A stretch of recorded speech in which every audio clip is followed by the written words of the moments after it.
Assalamualaikum warahmatullahi wabarakatuh. Salam sejahtera bagi kita semua. Semoga kita senantiasa dalam lindungan Tuhan Yang Maha Esa. Di kesempatan kali ini kami akan menyampaikan sedikit materi mengenai sistem integumen. Integumen adalah kata yang berasal dari bahasa Latin integumentum yang artinya penutup. Integumen berfungsi sebagai batas anatomis antara tubuh dan lingkungan sekitar. Bagian tubuh yang termasuk ke dalam sistem ini adalah kulit, rambut, kuku, kelenjar keringat, dan produknya yaitu keringat dan lendir. Mengenal struktur kulit manusia dan masing-masing fungsinya yang penting. Struktur kulit manusia terdiri dari lapisan epidermis, dermis, dan hipodermis, serta anatomi kulit lainnya yang memiliki fungsi masing-masing. Namun ada kalanya fungsi kulit terganggu sehingga menyebabkan penyakit kulit. Pada dasarnya, struktur kulit manusia terdiri dari 3 lapisan utama yang saling melengkapi, yaitu epidermis, dermis, dan hipodermis atau subkutan. Apa saja fungsi anatomi kulit tubuh manusia? Yang pertama ada epidermis. Salah satu lapisan anatomi kulit adalah epidermis. Epidermis adalah struktur kulit terluar pada tubuh manusia dan selalu mengalami regenerasi karena peluruhan sel-sel kulit mati setiap hari. Perlu diketahui bahwa manusia menghasilkan sekitar 500 juta sel kulit mati setiap harinya, yang menyebabkan lapisan kulit paling luar ini dipenuhi oleh 25-30 lapisan kulit mati. Disinilah fungsi epidermis bekerja. Adapun fungsi kulit epidermis yang utama adalah yang pertama membentuk sel-sel kulit baru. Sel kulit diproduksi di bagian dasar epidermis. Sel-sel kulit yang baru terbentuk akan terdorong mencapai lapisan kulit paling luar dalam waktu 1 bulan untuk menggantikan sel-sel kulit mati. Yang kedua, memberi warna pada kulit. Epidermis mengandung melanosit, yaitu sel yang memproduksi melanin alias pigmen pemberi warna kulit. Fungsi melanin adalah melindungi kulit dari paparan sinar ultraviolet atau UV. Yang ketiga, melindungi lapisan kulit di bawahnya. Lapisan kulit epidermis memproduksi keratinosit yang berfungsi melindungi tubuh dari bakteri, parasit, virus, hingga panas yang menjadi penyebab kulit kering. Lapisan kulit epidermis terbagi menjadi 5 sublapisan kulit, yaitu yang pertama stratum corneum, yaitu lapisan kulit epidermis paling atas yang memproduksi keratin. Lalu ada stratum lucidum, yaitu lapisan kulit yang berfungsi memproduksi keratin lebih banyak. Selanjutnya stratum granulasum, tempat bagi sel-sel kulit menghasilkan lemak dan molekul lainnya. Lalu selanjutnya stratum spinosum, keratinosit yang terbentuk akan berikatan dengan sambungan interseluler yang disebut desmosom. Lalu stratum germinativum atau stratum basal, yaitu tempat produksi keratinosit yang utama. Meski anatomi kulit epidermis sebagian besar dibentuk oleh lapisan keratinosit, ada beberapa lapisan sel non-keratinosit yang juga berada di lapisan kulit epidermis, yaitu ada sel melanosit, yaitu sel yang memproduksi melanin alias pigmen pemberi warna kulit. Semakin banyak melanin yang diproduksi, maka warna kulit manusia akan semakin gelap. Lalu ada sel Langerhans, yaitu sel yang berfungsi sebagai sistem pertahanan kulit. Lalu selanjutnya ada sel Merkel, yaitu sel yang berfungsi sebagai salah satu reseptor kulit. Pada lapisan epidermis paling bawah, terdapat lapisan kulit tipis bernama membran dasar yang memisahkan antara area kulit ini dengan lapisan dermis. Area kulit yang dimaksud adalah dermoepidermal. Yang kedua ada dermis. Lapisan anatomi kulit berikutnya adalah dermis. Dermis adalah lapisan kulit yang berada di bawah epidermis. Dermis merupakan lapisan kulit yang paling tebal karena terdapat pembuluh darah dan syaraf, kelenjar keringat dan kelenjar minyak atau kelenjar sebasea, folikel rambut, hingga saluran limfe. Lapisan kulit dermis sebagian besar terdiri dari sejenis protein yang disebut kolagen. Fungsi kolagen adalah membuat kulit terlihat kenyal dan kencang. Berbagai fungsi kulit dermis adalah sebagai berikut. Yang pertama, merasakan sakit dan sentuhan. Pada lapisan dermis terdapat ujung-ujung syaraf dengan reseptor yang berfungsi mengirimkan sinyal kepada otak untuk merasakan sensasi sentuhan, sakit, gatal, panas, dingin, dan lain-lain. Yang kedua, memproduksi keringat dan minyak. Keringat dibutuhkan untuk menurunkan suhu tubuh dan minyak agar kulit tetap terasa lembab dan lembut. Ketiga, menumbuhkan rambut. Folikel rambut yang berada di lapisan kulit dermis berfungsi untuk memproduksi sel-sel rambut yang akan tumbuh di kulit kepala, wajah, dan seluruh tubuh. Keempat, mengalirkan darah yang menutrisi kulit. Selain mengalirkan nutrisi dan oksigen, pembuluh darah di lapisan dermis juga membantu mengatur suhu tubuh. Jika kulit terlalu panas, pembuluh darah akan melebar, melepaskan panas. Saat kedinginan, pembuluh darah akan mengerut untuk menyimpan panas. Yang kelima, melawan infeksi. Pembuluh limfatik di lapisan kulit dermis adalah bagian penting sistem imunitas tubuh untuk menghalangi terjadinya infeksi. Lalu ketiga itu ada hipodermis atau lapisan subkutan. Anatomi kulit berikutnya adalah lapisan hipodermis atau lapisan subkutan atau subkutis. Hipodermis adalah lapisan kulit paling bawah atau paling dalam. Pada lapisan subkutan terdapat jaringan lemak, jaringan penghubung, dan elastis atau sejenis protein yang membantu jaringan kulit kembali ke bentuk semula setelah mengalami peregangan. Fungsi lapisan lemak pada hipodermis adalah melindungi tubuh dari panas dan dingin sebagai cadangan energi dan sebagai bantalan yang melindungi tulang, otot, dan organ dalam tubuh. Selain mengandung lemak, di lapisan kulit hipodermis juga terdapat banyak pembuluh darah. Selain 3 lapisan kulit utama di atas, struktur anatomi kulit juga meliputi bagian-bagian kulit lainnya. Yang keempat, ada kelenjar minyak atau kelenjar sebasea. Kelenjar minyak atau dikenal dengan kelenjar sebasea adalah suatu kelenjar kecil pada kulit yang bentuknya menyerupai karung. Fungsi kelenjar minyak adalah melepaskan sebum atau minyak ke folikel rambut serta melapisi dan melindungi batang rambut agar tetap lembab. Kelenjar sebasea terletak pada lapisan kulit dermis. Yang kelima, ada pembuluh darah dan ujung saraf. Kulit juga terdapat pembuluh darah yang berfungsi mengalirkan nutrisi dan oksigen ke dalam sel-sel pembentuk kulit sekaligus mengangkut limbah dan karbon dioksida untuk dikeluarkan dari tubuh. Sedangkan ujung saraf berfungsi mengirimkan sensasi berupa sentuhan, rasa nyeri, gatal, kesemutan, mati rasa, atau sensasi terbakar. Berbagai fungsi kulit manusia. Kulit memainkan peran penting sebagai garda terdepan pelindung tubuh manusia. Berdasarkan struktur kulit yang sudah disebutkan di atas, berikut adalah fungsi kulit manusia secara umum. Yang pertama, untuk melindungi tubuh. Salah satu fungsi kulit manusia yang paling utama adalah sebagai pelindung tubuh dari patogen penyebab penyakit. Hal ini tak terlepas dari fungsi sel-sel Langerhans yang merupakan bagian dari sistem kekebalan tubuh.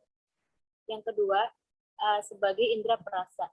Fungsi kulit manusia yang tak kalah penting adalah sebagai indera perasa. Ini karena kulit memiliki ujung-ujung syaraf yang mampu mendeteksi sentuhan, suhu, tekanan getaran, dan cedera. Yang ketiga, sebagai tempat penyimpanan lemak dan cairan. Fungsi kulit manusia berikutnya adalah sebagai tempat penyimpanan lemak dan cairan. Fungsi lemak ini yang dapat melindungi tubuh dari panas dan dingin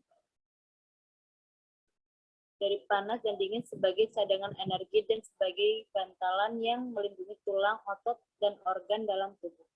Yang keempat, mengatur suhu tubuh. Fungsi kulit manusia mampu menjaga suhu tubuh tetap normal. Ini artinya, jika kulit terlalu panas, pembuluh darah akan melebar melepaskan panas. Saat kedinginan, pembuluh darah akan mengerut dan menyimpan panas sehingga suhu tubuh tetap normal. Yang kelima, fungsi kulit manusia lainnya. Fungsi kulit manusia lainnya adalah menahan air untuk mencegah nutrisi-nutrisi terbuang dari kulit. Selain itu, kulit tubuh manusia juga berfungsi mengendalikan keluarnya cairan tubuh dengan cara mencegah penguapan air. Kulit juga menjadi tempat dibentuknya vitamin D yang berguna bagi tubuh. Penyakit yang berhubungan dengan struktur anatomi kulit. Meski fungsi jaringan kulit sebagai pelindung tubuh, struktur kulit bisa terganggu hingga menyebabkan masalah kesehatan. Beberapa jenis penyakit kulit yang umum terjadi antara lain: 1. Eksim atau dermatitis. Eksim atau dermatitis adalah salah satu penyakit kulit yang ditandai dengan peradangan, gatal-gatal, kulit kering, dan kulit kemerahan. Peradangan yang parah bisa membuat kulit bersisik, pecah-pecah, dan melumpuh yang mengeluarkan cairan. Biasanya dermatitis dipicu oleh adanya kontak dengan zat kimia, kotoran, debu, dan lain-lain. Yang kedua ada psoriasis. Psoriasis adalah kondisi peradangan kulit yang memiliki gejala ruam merah, kulit mudah terkelupas, bersisik, tebal, dan kering. Gejala psoriasis umumnya mulai muncul saat dewasa dan merupakan penyakit kambuhan. Psoriasis juga dapat menyebabkan gatal dan nyeri, serta kerap muncul di kulit kepala, siku, lutut, dan punggung bawah. Penyebab utamanya adalah gangguan sistem kekebalan tubuh. Yang ketiga, jerawat. Jerawat adalah masalah kulit yang disebabkan oleh produksi minyak berlebih, sebum, hingga pori-pori tersumbat akibat penumpukan sel-sel kulit mati dan kotoran. Awalnya, sumbatan pori-pori tersebut akan menjadi komedo. Namun, ketika terjadi peradangan pada pori-pori yang tersumbat, maka timbullah jerawat. Yang keempat, ketombe. Ketombe adalah suatu kondisi yang ditandai dengan munculnya sisik pada permukaan kulit kepala. Ketombe dapat disebabkan oleh dermatitis seboroik, psoriasis atau eksim, serta kebiasaan merawat rambut yang kurang tepat. Kondisi ini biasanya disertai rasa gatal. Ketombe termasuk kondisi yang umum terjadi dan tidak menular ataupun berdampak serius pada kesehatan. Yang kelima, bisul. Abses kulit atau dikenal pula dengan bisul adalah suatu kondisi kulit yang ditandai dengan infeksi pada area kulit tertentu, sehingga menimbulkan benjolan berisi nanah. Terkadang abses atau bisul tidak cukup diatasi dengan pemberian antibiotik saja, tetapi harus dibuka dengan cara melakukan sayatan untuk dikeluarkannya nanah-nanahnya dan dikeringkan oleh dokter. Yang keenam, kutil. Kutil dapat tumbuh di kulit yang disebabkan oleh infeksi kuman papiloma virus HPV. Akibatnya, sel-sel kulit jadi tumbuh lebih cepat menjadi benjolan kulit. Benjolan terasa kasar dan seringkali gatal. Penyakit kulit ini bisa hilang sendiri walau tumbuh waktu cukup lama. Kutil dapat dihilangkan dengan obat-obatan. Yang ketujuh, biduran. Biduran adalah kondisi gatal-gatal dan bentol-bentol besar kemerahan pada kulit yang muncul secara mendadak. Biduran biasanya muncul sebagai reaksi alergi. Kedelapan, selulitis. Selulitis adalah kondisi peradangan pada struktur kulit dermis dan lapisan kulit subkutan. Selulitis dapat disebabkan oleh infeksi sehingga menyebabkan rasa gatal disertai nyeri, kulit memerah, dan terasa hangat. 9. Herpes. Herpes adalah penyakit kulit menular yang disebabkan oleh infeksi virus HS-1 atau HS-2. Akibatnya, muncul lentikan periodik atau iritasi kulit di sekitar bibir atau area kemaluan. Ke-10. Karsinoma sel basal. Karsinoma sel basal adalah jenis kanker kulit yang paling banyak terjadi. Jenis kanker ini awalnya muncul sebagai benjolan mirip tai lalat di bagian kulit yang sering terpapar sinar matahari. Karsinoma sel basal tidak ganas dan berkembang sangat lambat. Jika cepat terdeteksi, karsinoma sel basal bisa ditemukan. Ke-11, ada melanoma. Melanoma adalah jenis kanker kulit yang paling berbahaya. Melanoma merupakan jenis kanker yang umum disebabkan oleh kerusakan struktur kulit manusia akibat terpapar sinar matahari, kecuali melanoma dalam bentuk kanker kulit lainnya, atau karsinoma sel basal dan karsinoma sel squamosa.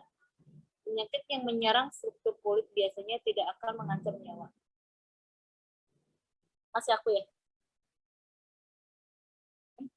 Enggak, udah Messi. Udah Messi. Folikel rambut. Siapa? Siapa? Oh iya. Lanjut, Mei. Oke. Folikel rambut. Rambut mempunyai beberapa fungsi antara lain perlindungan, isolasi termal, komunikasi sosial, dan persepsi sensori. Susunan folikel rambut setiap makhluk hidup berbeda-beda tergantung spesies, ras, individu, dan letaknya pada tubuh.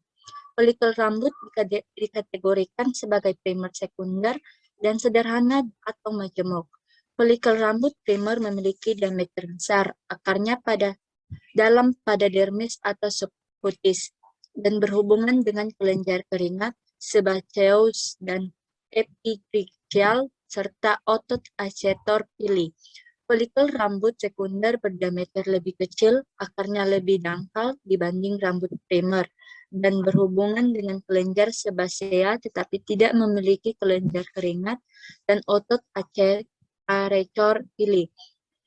Jika hanya satu folikel yang muncul dari satu lubang folikel disebut folikel sederhana. Sedangkan jika banyak folikel yang muncul dari satu lubang folikel maka disebut sebagai folikel majemuk.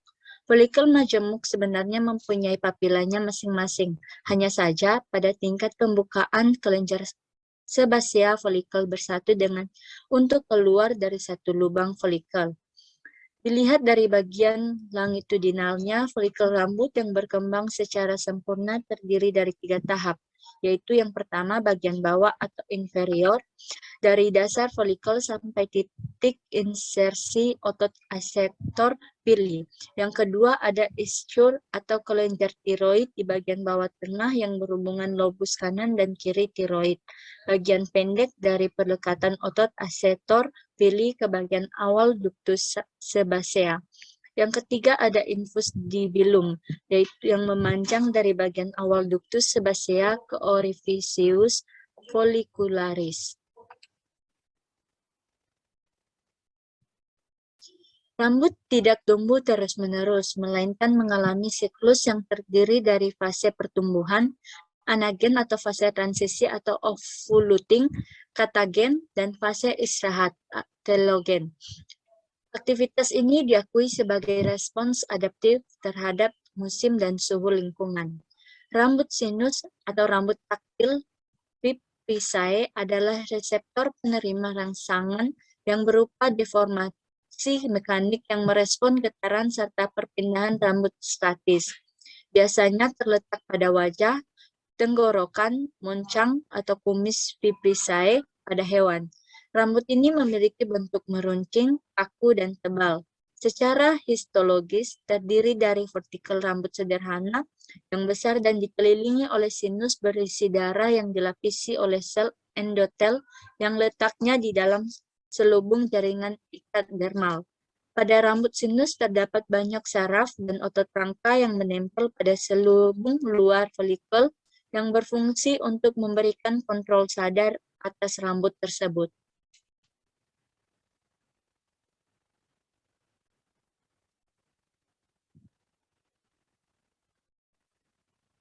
Kemudian ada siapa?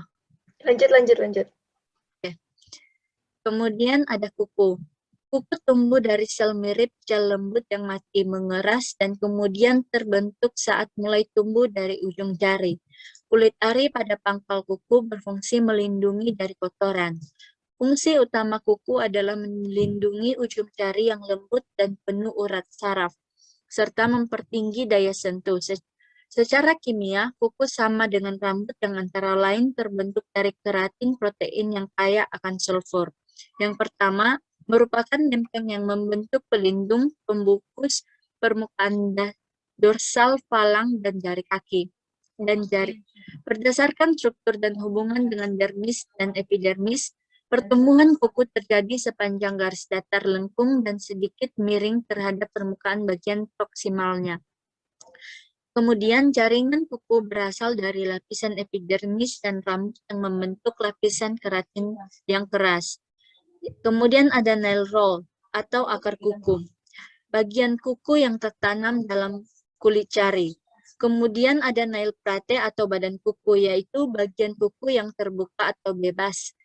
Dan kemudian ada nail groove atau alur kuku di mana sisi kuku yang mencengkung. Ada eponychium, yaitu kulit tipis yang menutup kuku di bagian proksimal. Dan yang terakhir ada lunula yang merupakan bagian lempeng kuku yang berwarna putih dekat akar kuku yang berbentuk bulan sabit seperti tertutup kulit. Nutrisi yang baik sangat penting bagi pertumbuhan kuku. Sebaliknya, kalau kekurangan gizi atau menderita anoreksia nervosa, pertumbuhan kuku sangat lamban dan rapuh. Kuku adalah bagian terminal lapisan tanduk yang menebal. Wait, ini Zoom-nya mau habis. Ntar kalian masuk ke sini lagi aja ya. Keluar dulu.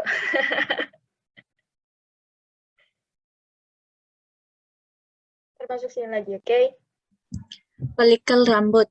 Rambut mempunyai beberapa fungsi antara lain perlindungan, isolasi termal, komunikasi sosial, dan persepsi sensori. Susunan folikel rambut setiap makhluk hidup berbeda-beda tergantung spesies, ras, individu, dan letaknya pada tubuh. Folikel rambut dikategorikan sebagai primer sekunder dan sederhana atau majemuk. Folikel rambut primer memiliki diameter besar, akarnya dalam pada dermis atau subcutis, dan berhubungan dengan kelenjar keringat, sebaceous, dan epitracheal, serta otot accetor pili. Folikel rambut sekunder berdiameter lebih kecil, akarnya lebih dangkal dibanding rambut primer, dan berhubungan dengan kelenjar sebasea tetapi tidak memiliki kelenjar keringat dan otot accetor pili. Jika hanya satu folikel yang muncul dari satu lubang folikel disebut folikel sederhana. Sedangkan jika banyak folikel yang muncul dari satu lubang folikel maka disebut sebagai folikel majemuk. Folikel majemuk sebenarnya mempunyai papilanya masing-masing. Hanya saja pada tingkat pembukaan kelenjar sebasea folikel bersatu dengan untuk keluar dari satu lubang folikel. Dilihat dari bagian longitudinalnya, folikel rambut yang berkembang secara sempurna terdiri dari 3 tahap, yaitu yang pertama bagian bawah atau inferior, dari dasar folikel sampai titik insersi otot accetor pili. Yang kedua ada ischium atau kelenjar tiroid di bagian bawah tengah yang berhubungan lobus kanan dan kiri tiroid. Bagian pendek dari perlekatan otot accetor pili ke bagian awal ductus sebasea. Yang ketiga ada infus dibilum, yaitu yang memanjang dari bagian awal ductus sebasea ke orificius follicularis. Rambut tidak tumbuh terus-menerus, melainkan mengalami siklus yang terdiri dari fase pertumbuhan, anagen atau fase transisi atau ovulating, katagen, dan fase istirahat, telogen. Aktivitas ini diakui sebagai respons adaptif terhadap musim dan suhu lingkungan. Rambut sinus atau rambut taktil Pipisae adalah reseptor penerima rangsangan yang berupa deformasi mekanik yang merespon getaran serta perpindahan rambut statis.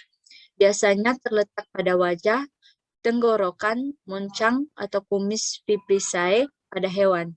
Rambut ini memiliki bentuk meruncing, kaku, dan tebal. Secara histologis, terdiri dari vertikel rambut sederhana yang besar dan dikelilingi oleh sinus berisi darah yang dilapisi oleh sel endotel yang letaknya di dalam selubung jaringan ikat dermal.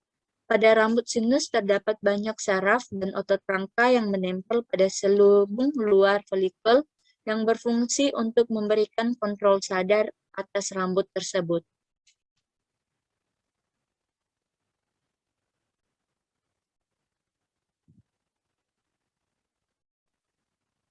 Kemudian ada siapa? Lanjut. Kemudian ada kuku.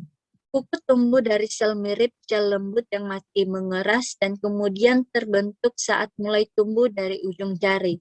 Kulit ari pada pangkal kuku berfungsi melindungi dari kotoran. Fungsi utama kuku adalah melindungi ujung jari yang lembut dan penuh urat saraf, serta mempertinggi daya sentuh. Secara kimia, kuku sama dengan rambut yang antara lain terbentuk dari keratin protein yang kaya akan sulfur. Yang pertama, merupakan lempeng yang membentuk pelindung pembungkus permukaan dorsal falang dan jari kaki. Berdasarkan struktur dan hubungan dengan dermis dan epidermis, pertumbuhan kuku terjadi sepanjang garis datar lengkung dan sedikit miring terhadap permukaan bagian proksimalnya.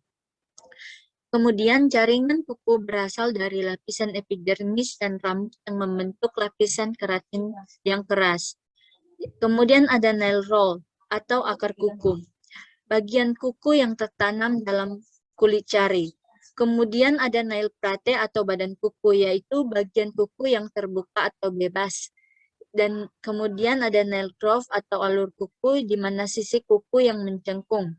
Ada eponychium, yaitu kulit tipis yang menutup kuku di bagian proksimal. Dan yang terakhir ada lunula yang merupakan bagian lempeng kuku yang berwarna putih dekat akar kuku yang berbentuk bulan sabit seperti tertutup kulit. Nutrisi yang baik sangat penting bagi pertumbuhan kuku. Sebaliknya, kalau kekurangan gizi atau menderita anoreksia nervosa, pertumbuhan kuku sangat lamban dan rapuh.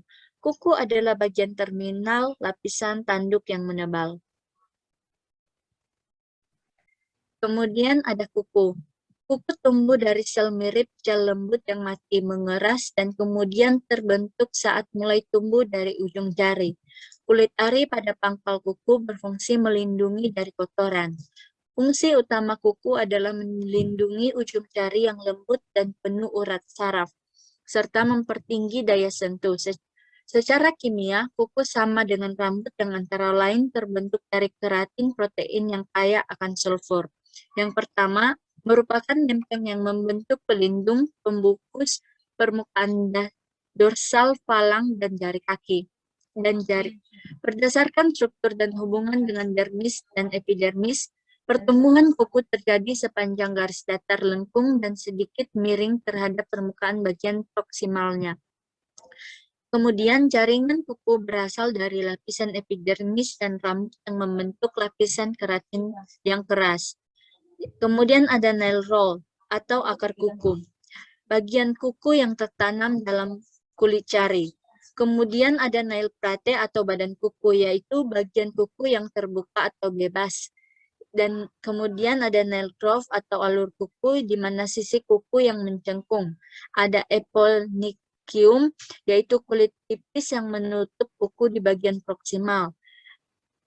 Dan yang terakhir ada lunula yang merupakan bagian lempeng kuku yang berwarna putih dekat akar kuku yang berbentuk bulan sabit seperti tertutup kulit.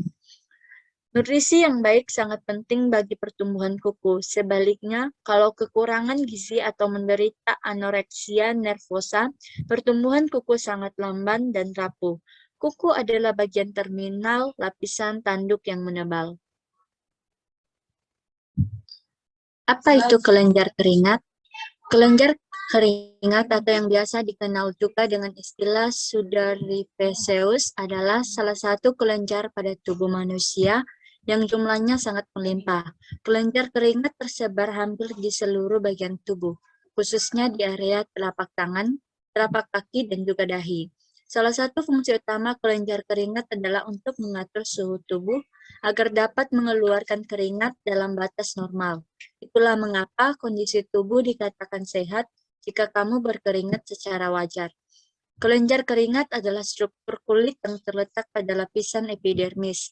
Sesuai namanya, fungsi kelenjar keringat adalah menghasilkan keringat yang dikeluarkan oleh lapisan subkulit kecil atau stratum corneum di permukaan kulit. Bagaimana bentuk kelenjar keringat? Pada dasarnya, kelenjar keringat adalah tabung sel yang berbentuk panjang melingkar dan berlubang. Bagian melingkar pada dermis adalah tempat keringat diproduksi. Sedangkan bagian panjang menjadi saluran yang menghubungkan kelenjar keringat ke pori-pori pada permukaan luar kulit. Bagaimana kulit kita mengeluarkan keringat? Peringatan suhu tubuh atau lingkungan merupakan penyebab utama berkeringat. Suhu udara yang panas akan membuat tubuh mengeluarkan keringat sehingga cara mendinginkan diri saat kelenjar keringat diaktifkan.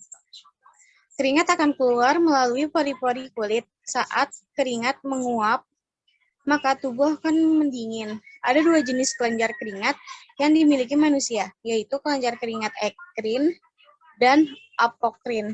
Kelenjar keringat ekrin terdapat pada hampir seluruh bagian tubuh. Keringat dari kelenjar ini biasanya lebih ringan dan tidak berbau.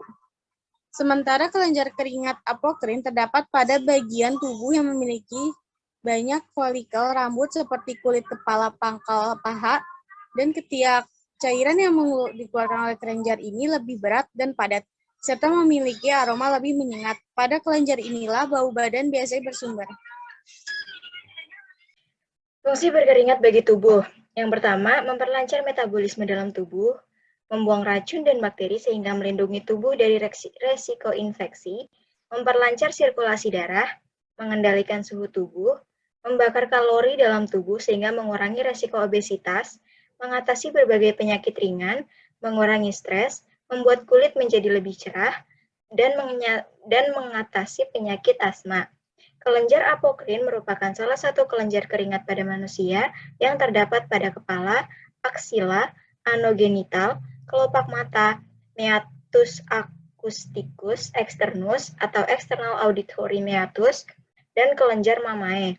Kelenjar apokrin dapat juga ditemukan pada wajah dan perut. Fungsi sebenarnya dari kelenjar apokrin tidak begitu jelas, dan kelenjar ini dianggap sebagai kelenjar yang menyebabkan bau. Kelainan primer pada kelenjar apokrin yaitu apokrin bromhidrosis dan apokrin kromhidrosis. Bromhidrosis adalah keadaan bau badan seseorang yang berlebihan dari normal akibat sekresi kelenjar keringat apokrin yang terletak di ketiak, kulit kepala, telapak kaki, sela-sela jari, dan genital. Pada keadaan ini, kulit menjadi basah dan lengket, serta menimbulkan bau yang tidak nyaman sebagai hasil degradasi produk kelenjar apokrin oleh mikroba kulit. Kromhidrosis merupakan keadaan yang cukup jarang ditemukan, ditandai dengan sekresi keringat dari kelenjar apokrin yang berwarna, biasanya terdapat pada ketiak dan wajah. Selain keringat yang berwarna, kromhidrosis juga ditandai dengan sensasi gatal dan panas. Gangguan kelenjar keringat apokrin. 1. Bromhidrosis. Bromhidrosis atau disebut juga osmidrosis adalah keadaan bau badan seseorang berlebihan dari yang normal akibat sekresi kelenjar keringat apokrin. Bau badan biasanya berkembang setelah masa pubertas. Umumnya laki-laki lebih sering dari perempuan. Onset penyakit sering pada populasi Afrika sampai Amerika dan Eropa. Jarang ada Asia Timur, Tiongkok, dan Korea. Tidak terdapat prediksi geografik. Meskipun musim panas atau iklim panas terdapat memperparah penyakit ini, kebersihan pribadi yang buruk juga bisa menjadi faktor pencetus. Gejala utama yang dikeluhkan pada yaitu bau badan tidak sedap, umumnya berasal dari ketiak. Walaupun terkadang area genital dan telapak tangan juga terlibat. Secara umum, cara untuk membantu mengatasi penyakit bromhidrosis terdiri dari beberapa hal, yaitu rutin membersihkan ketiak dan mengurangi bau bulu ketiak, mengganti pakaian terutama saat berkeringat, sabun antibakterial atau bakterial tipikal menghindari beberapa jenis makanan, penyebab bau badan, bawang putih, dan daging merah, deodoran dan antiseptiran, antibiotik, antiseptik, dan antikoligernik.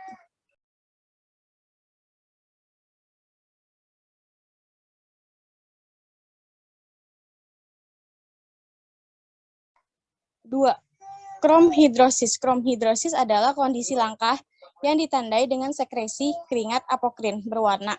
Pada tahun 1954, Seeley dan Harley menggambarkan entitas ini dan menghubungkan dengan peningkatan jumlah butiran lipofusin dalam kelenjar apokrin. Kromhidrosis jarang terjadi. Prevalensi di seluruh dunia tidak diketahui, namun biasanya terjadi pada masa puber. Penyakit ini terus berlanjut sepanjang hidup dan membaik di usia lanjut. Rasio kejadian pada laki-laki maupun perempuan tidak diketahui secara jelas. Pengaruh faktor geografik belum pernah dijelaskan.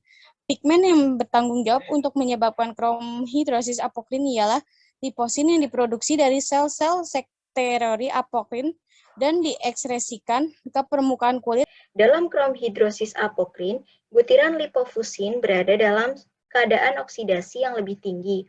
Dengan demikian memberikan berbagai warna pigmen, seperti kuning, hijau, biru, atau hitam. Keadaan oksidasi yang lebih tinggi menghasilkan warna yang lebih gelap. Kromhidrosis apokrin tampak setelah pubertas. Biasanya terbatas pada wajah dan aksila, jarang pada areola. Kromhidrosis pseudoekrin terjadi ketika keringat yang tidak berwarna menjadi berwarna saat mencapai kulit karena reaksi dengan produk bakteri kromogenik eksogen, bahan kimia, cat, dan pewarna. Kromhidrosis ekrin sejati adalah kelainan umum yang terutama disebabkan oleh pewarnaan keringat ekrin yang jernih oleh pewarna, pigmen, atau logam. Pemicu keringat berwarna biasanya emosional atau rangsangan fisik. Kromhidrosis ialah penyakit kronis dan membaik di usia tua karena aktivitas kelenjar apokrin berkurang. Morbiditas terkait penyakit ialah akibat disfungsi psikososial yang dialami oleh individu yang terkena. Sekian materi yang bisa kami sampaikan, kurang lebihnya mohon maaf. Wassalamualaikum warahmatullahi wabarakatuh.